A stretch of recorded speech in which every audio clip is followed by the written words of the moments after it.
here to talk to you about the journey that we've gone through at Liberty, and I'll tell you a bit more about the organization just now. But my focus is not on what we did wrong, because as part of the frameworks, where's Cecile? As part of the frameworks we use, there's ceremonies as part of our iterations, there's ceremonies as part of our PIs, to look at what hasn't gone right and to get better. What I was trying to focus on is, what are we doing right? What is some of the stuff that we've put in place that has allowed us to, and my title is Reignite, again and again. So let me talk a bit about the company that I work for. Years ago, if you said you worked for Liberty, you didn't have to explain what Liberty does. These days, we have to. So we shall sell insurance and investment products through intermediaries mostly. So if you've got a life cover or investment, you probably at some stage spoke to one of our financial advisors. About 2 years ago, Standard Bank bought out the 49% of the shares that they didn't own. So we are now a fully owned business unit of Standard Bank. And that's impacted our agile journey, which I'll show you just now. So yeah, I'll take on a couple of the speakers in terms of years of experience. I've been the agile chapter lead at Liberty since 2019, but I've been in the IT industry for a couple of decades, and I'm not going to share the exact number. But let me talk about Liberty's journey, because I think that's, for me, is a lot more exciting than anything about me. So we've been on this journey since 2016. In 2016, we had a business exec and an IT exec come together, and the ask was, how do we work in a different way? How do we challenge our existing delivery approach and come up with a better way? And a program or an initiative by the name of D-Hub, short for Digital Hub, was born.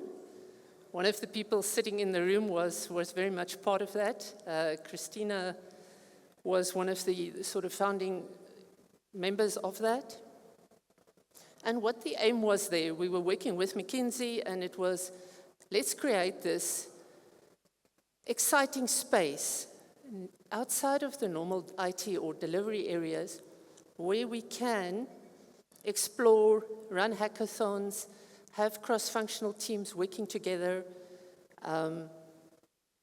deliver a lot quicker. So we were starting to go for 2 or 3 week sprints and actually having working software in people's hands, what you all know as Agile. So that ran and was hugely successful for a period of time. And then we got to a point where the execs left in 2018, so approximately 18 months later, and we lost our executive fire cover. The organization, the rest of people were rightly or wrongly annoyed with the fact that these people were seen as special. They could break rules. Basically anything could go in that space. And we got to a point where the organizational constraints were put around this D-Hub system to such an extent that the coaches in that space, the people that were driving it, ended up leaving the organization.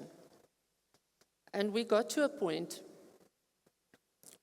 where there was literally a handful of people left. And we had to make at that stage the decision, do we unlearn everything we've learned in the last 18 months, or do we find a way of reigniting it? And at that stage, we were in the fortunate position that one of the execs were busy kicking off a program that was going to focus specifically on customer and customer experience. And the ask was, can we bring some of that way of working into this? And we, together with that exec that was fairly powerful and charismatic, were able to convince the execs to give us the opportunity to try and work in this program alone in a more agile way. So we were able to move a lot of the teams from D-Hub into that space, and we were then able to bring a lot of the thinking in and try and show other people how long-running cross-functional teams that own specific capability can work. So this program ran for probably also about 18 months. And during this time, we started looking at SAFE as our scaling framework, because we understood that the teams that were working were working very successfully as agile teams, but they were all dependent on each other. So we had to figure out, how do we scale this? So in 2019, we went SAFE. And then in 2020, well, late 2019, 2020, we got to a point where this program was running out. We were starting to see challenges with people within, or teams within this program, being dependent on teams outside that were still working in a waterfall way. And there was constant finger pointing, because you're making me slow. You know, the team can only be as fast as their slowest dependency. And again, working with the right people, and I'll get to that a bit later in terms of what I believe is those things. But we were then able to convince the right execs, convince the right people that we need to scale this thing across this business line. So in August 2020, in the middle of COVID, we launched a solution train that comprised of 4 agile release trains, about 500 people. And yes, we launched this remotely. We did our first PI planning remotely, and has subsequently been running that until now. In 2021 and 2022, the FOMO sort of became a thing, and a lot of the other business units were starting to ask us, how do we also do this? So we were able to launch more arts outside of this solution train, and we made some changes to the solution train itself. End of 2022, the Standard Bank buyout happened. We're keeping the brand. We are now a business unit of Standard Bank, but Liberty is only about half of that business unit. There's a whole lot of other investment and insurance arms of Standard Bank that's coming in. So 2023 was a really interesting year for us, because we, number one, started feeling Standard Bank's influence coming through, but we also had the solution train, or solution trains, because there was more than one at that stage. We also saw them maturing, and we saw some of the other trains taking a whole lot of steps back because of budget constraints or execs changing, certain elements that was starting to influence how we're working. So we basically, in some areas matured, in some areas regressed. And the first part of 2024 has been much of the same, with more of the Standard Bank way of working that is different from the Liberty way of working coming through, and us having to figure out how do we do this together. So that's our timeline. Now, what is some of the stuff that I believe that we've done right in this space? The first element that I would like to focus on is that of coaches, both team and agile coaches. So we see this, and we have since 2016, we see that as a job. In a lot of in some of our business areas, and in a lot of our competitors, I know specifically the Scrum Master role is often a role that somebody in the teams takes on. For us, then you really only get people facilitating ceremonies. You don't really get people that are able to go really deep and create high-performing teams. So to do that, we developed internal people into the Scrum Master role through secondment programs, and we found specifically focusing on people that previously played a leadership role. We even have some of our devs, some people from the business. All of them took the opportunity when there was the secondment program, took the opportunity to become a Scrum Master and develop into that.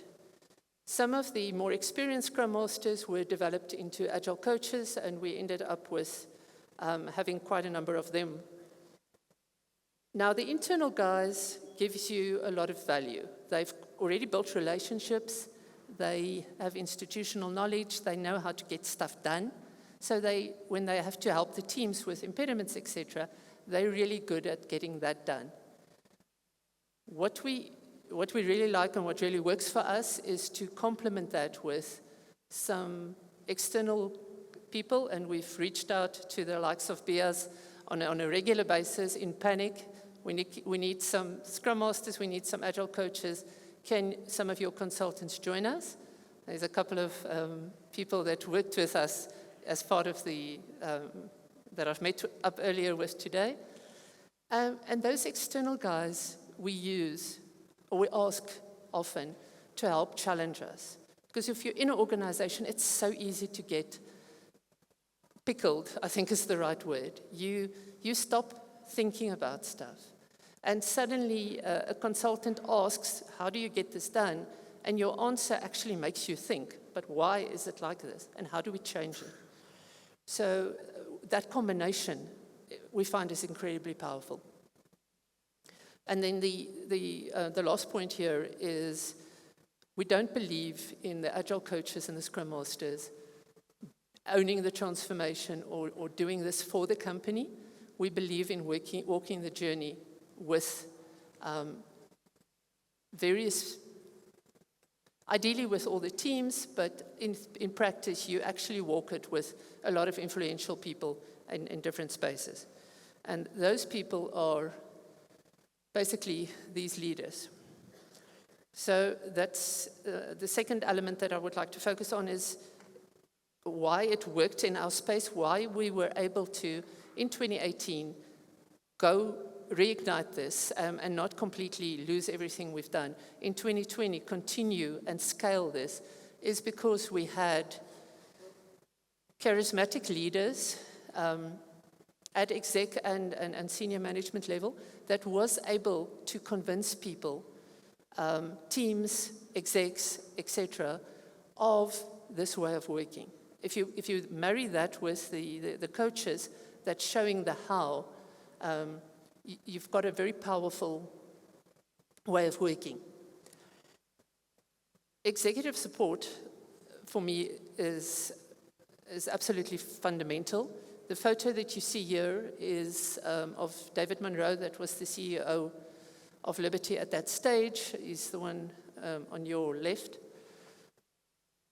Joining us for a Gemba walk, this was in 2019, and David Jewell, who's also one of our execs standing next to him, basically taking him through what this team has done.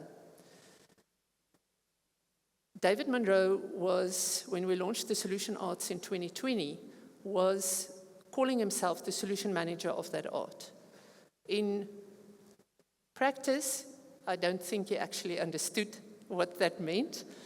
In theory, but in reality, the fact that we can put him there gave us incredible amount of clout. It gave us the ability to convince the rest of the business that it's got his buy-in, so come on the journey with us.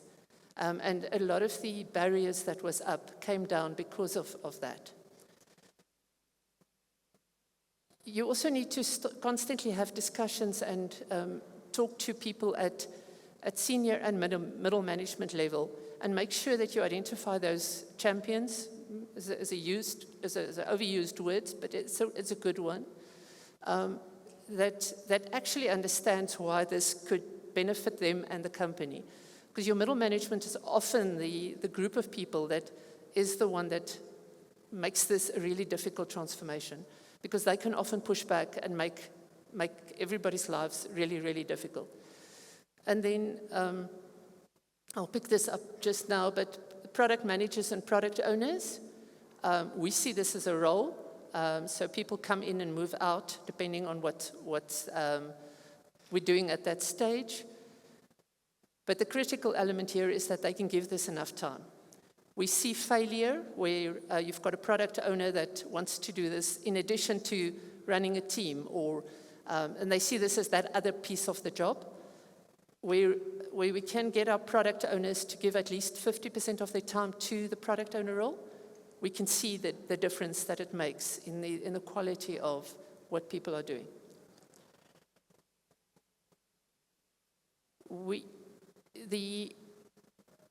A really, really key portion for us in terms of how we took this right through, all the way from 2016, is we believed in training everyone. So we train contractors, we train our perm guys. The Scrum Masters or team coaches are typically the ones doing Agile 101s or workshops around story point estimation or how to write a user story, where our Agile coaches is the SPCs, and they do all the SAFe training. We also don't have a separate area looking at training. It is the guys, that is the coaches on the arts or the Scrum Masters on the teams that also do training for a number of reasons. It gives us the ability to build relationships with more people. So you get to train people in other areas, and you get to know more people. You can bring examples from what's really happened in people's lives through and use that. And then what we've found specifically powerful is when you then go back and you're coaching that person or those teams, you can link the training in and you can make it relevant. Remember when we did the simulation for SAFe teams of how a PI planning event runs. This is why we do it, and this is how we want you to do it. Bringing those examples in is really, that penny drops for a lot of people. In terms of all the roles that's required in a scaled Agile environment, we've trained everybody internal. So Scrum Master, PO, RTE, STE, we've taken people already somewhere else and reskilled them into these roles. So we've also done SAFe's product owner, product manager, Scrum Master, the Agile product management. We've done all those trainings to build these guys up. The one course that we didn't realize was critically important was one that was about how do I find my voice? We've taken a lot of people out of project teams and we've put them in long-running, self-directed working teams. And we expect people just to be able to self-manage. And then suddenly it got to the point where we realized this isn't that easy. Through years and years of working, people have, in very centralized decision-making type of organizations, people have stopped thinking for themselves. So we almost had to retrain them in terms of how do you find your voice? How do you learn to work in a team? And we ran a couple of workshops, 3-day workshops, for people to do exactly that. Happy to talk about some of that over tea. Change management is key, was key for us. We had to explain this change. I remember in 2020 with COVID, there was days that I probably had 8 hours of half-an-hour meetings with teams where we explained to them, okay, we're doing this change, this is why. But you had to do it again and again. People don't hear you the first time. And you have to explain it to teams, to your stakeholders, to your execs. And having that visibility or being able to get into our execs and management sessions so that you can explain what's happening, why the change, what do we believe the benefits is. is another thing that we focused on. The one element I want to focus on here is that of symbolic actions. What you see here is one of our photos. So we went to a thing about let's dress down, let's be more casual, and tackies became the thing. So people were catching each other. There we go, a tacky. People were catching each other, you know, being more casual or being formally dressed with tackies. That symbolic thing carries through. It's almost as if people need something to hold on to. When DHub started, Christina brought in fruit for the developers.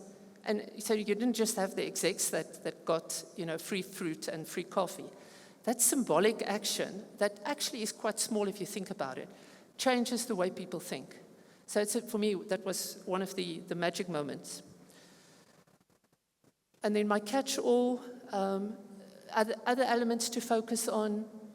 I'm going to challenge my previous speaker.